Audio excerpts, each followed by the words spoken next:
우리가 잘 아는 대로 사사시대, 즉 사사기의 특징은 그 시대 사람들이 각기 자기의 소견에 오른 대로, 성경 말씀 그대로 인용하자면 사람들이 각각 그 소견이 오른 대로 행하였다, 이렇게 기록하고 있습니다. 이스라엘 백성들이 하나님을 이스라엘의 왕으로 인정하지 않았기에 자기 자신이 옳다고 생각하는 대로 자기가 자기 인생의 왕이 되어가지고 모든 것을 결정하고 행했다라고 하는 것이죠. 그렇기 때문에 사사시대에는 이스라엘에 어려움이 많이 있었고 나라가 중심을 잡지 못해서 힘든 부분들이 많이 있었던 것을 우리가 성경을 통해서 알게 됩니다. 그래서 이스라엘 백성들이 사무엘에게 왕을 세워달라고 요구했지 않습니까? 결국 하나님께서 왕을 세워주어라 허락해 주셔서 사무엘이 사울을 선택하여 이스라엘의 왕으로 세웠습니다. 우리 한번 생각해 보십시다. 사울이 이스라엘의 왕으로 세워진 다음에 무엇이 달라졌을까요? 우리가 지금 사무엘을 쭉 성경상을 살펴보면서 오고 있는데 사울이 왕으로 세워진 지 이제 우리가 성경을 통해서 넉 장을 지나가고 있습니다. 장수로는. 넉 장을 지나가고 있는데 이스라엘에 무엇이 달라진 것 같습니까? 그 말씀 속에 기록되어 있는 내용을 잘 살펴보면 이 사울이 왕으로 세워진 다음에 이방 나라들과 전쟁하는 횟수가 늘어나면 늘어날수록 사울왕 한 사람이 자기 소견에 오른 대로 이것저것을 마음대로 행하는 무리수를 두는 것을 보게 된다라고 하는 거예요.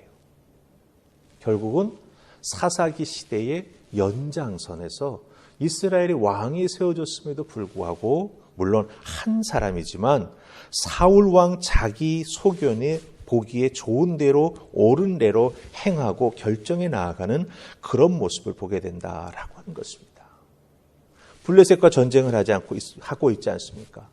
이 말씀 속에서도 보면 블레셋과 전쟁 중에 갑자기 금식을 선포합니다. 싸우고 있는데 먹지 말라는 거예요. 그런데 아버지의 그 금식 선포를 몰랐던 아들 요나단은 어떻게 됩니까? 자기의 막대기로 탁 꿀을 한번 찍어가지고 입에 넣지 않습니까? 그것 때문에 결국 아들 요나단은 죽을 지경에 오늘 말씀 속에 보면 놓이게 된다고 하는 거죠. 하지만 블레셋과의 전쟁에서 승기를 누구 때문에 잡습니까? 이 아들 요나단 때문에 잡게 된다라고 하는 것이죠.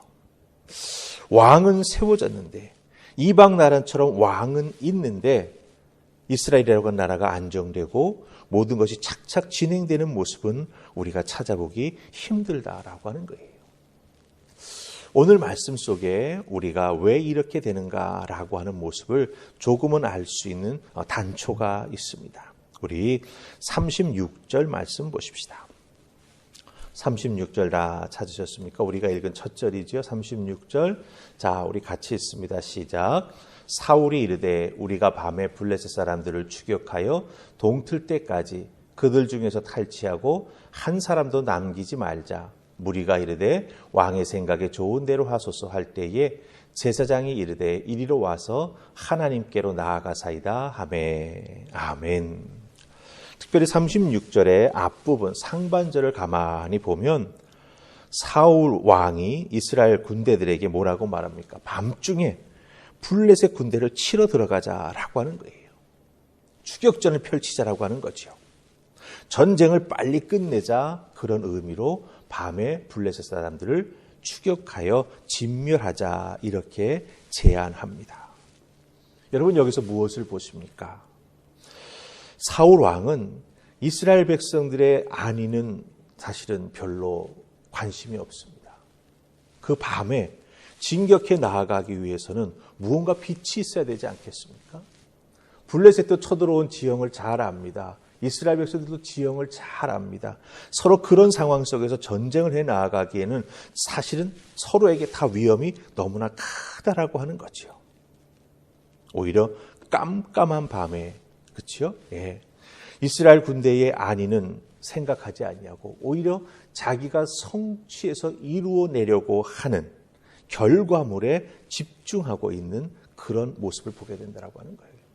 결과물을 이루어내서 결과물을 만들어내서 내가 이스라엘의 좋은 왕이라고 이스라엘 백성들에게 평가받고 싶다라고 하는 거죠. 하지만 사실은 이스라엘 군인들의 목숨을 담보로 해서 그것을 이루어내고 싶은 마음이 이 사울 왕에게는 아주 강했다라고 하는 것입니다. 특별히 사울은요, 조금 앞에 나오는 앞절이죠. 14장 24절에서 보면 블레셋과의 전쟁을 뭐라고 말합니까? 내가 내 원수에게 보복하는 것이다 라고 말합니다. 나라의 전쟁인데 사울왕은 하는 말이 뭡니까? 이 전쟁은 이스라엘이라고 하는 나라의 전쟁이 아닌 내 개인의 전쟁이라고 말합니다. 나를 드러내는 전쟁이라고 규정하고 있다라고 하는 것이죠. 자, 여기서 우리가 사울왕이 사용하는 언어를 잘 보아야 합니다. 왜 그 언어가 중요합니까? 독일의 실존주의 철학자 하이데거가 이런 말을 했습니다. 언어는 존재의 집이다. 이렇게 말했습니다. 언어는 존재의 집이다. 인간이 어떤 언어를 사용하느냐에 따라서 그 사람이 어떤 사람인지가 그대로 드러나 보여진다라고 하는 거죠. 사울은 자기와 함께 싸우는 군인들의 안전에는 별로 관심이 없었습니다. 겉으로 보면은 전쟁을 빨리 끝내자라고 하는 말이지만 사울 왕이 해왔던 말들 한 절 한 절을 연결해서 쭉 붙여보면 무엇을 발견할 수가 있습니까? 사울은 좋은 결과물을 만들어내서 이스라엘 백성들에게 좋은 왕이라고 하는 그런 평가를 받고 싶어 하는구나. 그래서 하지 말아야 될 말도 하고 또 너무 과격한 말을 해가지고 아들까지도 정말 목숨을 빼앗아야만 되는 그런 상황까지 몰고 가는 모습을 우리가 발견하게 된다라고 하는 것이죠. 자기 주도, 눈에 보이는 좋은 결과물. 근데 이것을 해나가는 과정 속에서는 스스로 잘하고 있다라고 만족하고 있는 거예요. 오늘 말씀 속에 보면 여러분들 사울왕이 질문할 때 백성들이 뭐라고 말합니까? 왕이 보기에 좋은 대로 하십시오. 그리고 때로는 아무 말도 안 하고 침묵합니다. 대답을 안 해요. 이런 속에서도 이 모든 것을 이끌어가는 사울왕의 모습을 보면 우리가 무엇을 발견합니까? 자기 스스로는 잘하고 있다고 생각하는데 그 잘한다라고 하는 목적이 무엇이냐? 눈에 보이는 좋은 결과물로 이스라엘 백성들에게 인정받고 싶어 하는구나. 이런 사울왕의 행동이나 말 속에는 하나님이 개입하실 수 있는 여지가 전혀 없다라고 하는 거죠. 아니, 사울왕 자체가 하나님 개입하심에 대한 필요성을 전혀 느끼지 못하고 있다라고 하는 것입니다. 자, 그런데 이런 상황 속에서 36절 보면 우리가 무엇을 하나 발견합니까? 이제 우리가 밤에 싸우러 올라가자 이렇게 말하고 거기에 있던 군인들이 왕 좋은 대로 하십시오라고 했습니다. 그때 제사장이 사울왕의 손을 딱 붙잡죠. 하나님 앞에 나아가십시다. 이렇게 말합니다. 자, 그럼 하나님 앞에 나아갔을 때 어떤 일이 일어날까요? 우리 37절 같이 읽으십시다. 37절 읽습니다. 자, 시작. 사울이 하나님께 묻자오되 내가 블레셋 사람들을 추격하리이까 주께서 그들을 이스라엘의 손에 넘기시겠나이까 하되 그날에 대답하지 아니하시는지라. 아멘. 하나님이 침묵하십니다. 그렇죠? 하나님 앞에 이 밤에 습격하러 가는 것 허락받기 위해서 하나님께 묻는데 하나님께서 대답하지 않으십니다. 하나님을 불렀는데 하나님이 침묵하세요. 여러분, 하나님의 침묵은 더 강력한 메시지가 될 수 있습니다. 말씀을 통한 성령의 감동이 없다라고 한다면 그것이 오히려 내게 더 큰 위기임을 깨달아 알고 하나님 앞에 돌아가야 된다라고 하는 거죠. 그런데 오늘 말씀 속에서 우리가 발견하는 건 무엇입니까? 하나님이 침묵하셔도, 그렇죠? 사울은 한 걸음 더 나갑니다.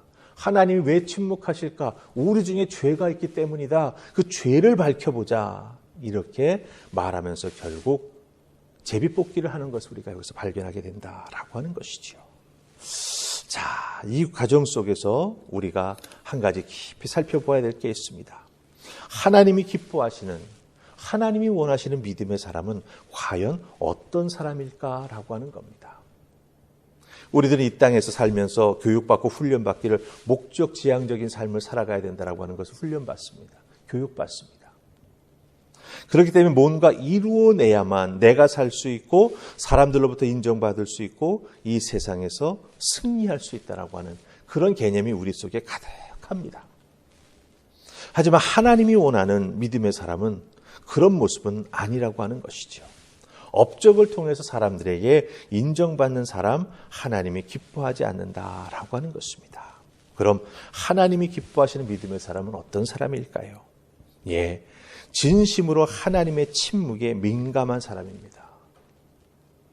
하나님이 내가 간구하고 기도했을 때 왜 침묵하실까? 그 침묵은 여러 가지를 생각하게 할 수 있거든요. 그런데 그 침묵 속에서 내 뜻이 아닌 하나님의 뜻을 발견하고 하나님의 뜻에 자기 자신을 맞추어 순종해 나아가는 사람, 그 사람이 바로 하나님이 원하시는 믿음의 사람이 된다라고 하는 것이죠. 우리들도 기도할 때 하나님이 즉각 잘 응답해 주시는 것 아닐 때가 많지 않습니까? 오히려 기도했는데 내 마음은 더 혼란스러울 때도 있고 내가 기도하면 매달리는데 하나님은 아무런 말씀도 아무런 깨달음도 아무런 감동도 주지 않으실 때가 있다고 하는 거죠. 그럴 때 여러분은 어떻게 하십니까? 예, 바로 그때 우리는 더욱더 하나님의 침묵 앞에 우리 스스로를 민감하게 세워야 된다라고 하는 겁니다. 왜냐하면 우리는 기도할 때 하나님을 부르며 기도합니다. 그렇지 않습니까? 그 하나님의 이름 속에는 하나님의 전 존재가 담겨져 있기 때문이죠.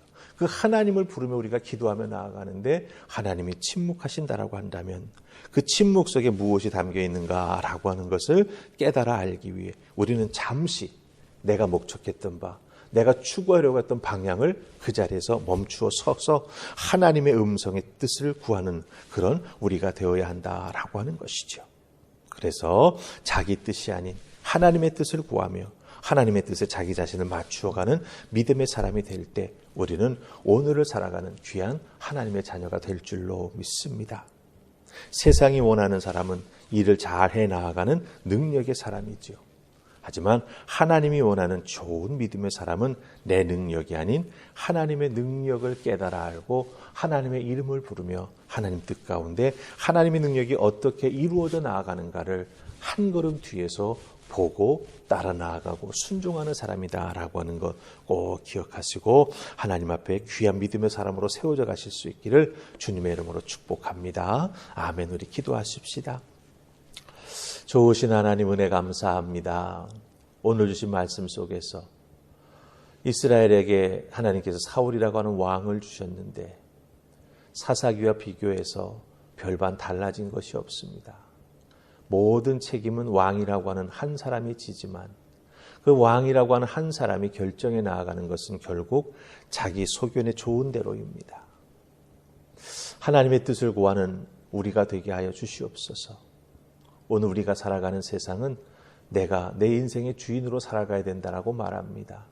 그러게 더욱더 겸손히 하나님의 음성을 듣게 하시고 하나님의 뜻 가운데 순종해 나아가 우리가 되게 하시고 진정 예수 그리스도를 나의 구세주로 믿고 응답하여 여기까지 왔사오니 이제 우리들의 인생을 주님 손에 모두 다 맡기고 나아가는 하나님의 사람들 될 수 있도록 역사하여 주시옵소서. 도우시고 인도해 주실 줄 믿고 예수님 이름으로 기도하옵나이다. 아멘.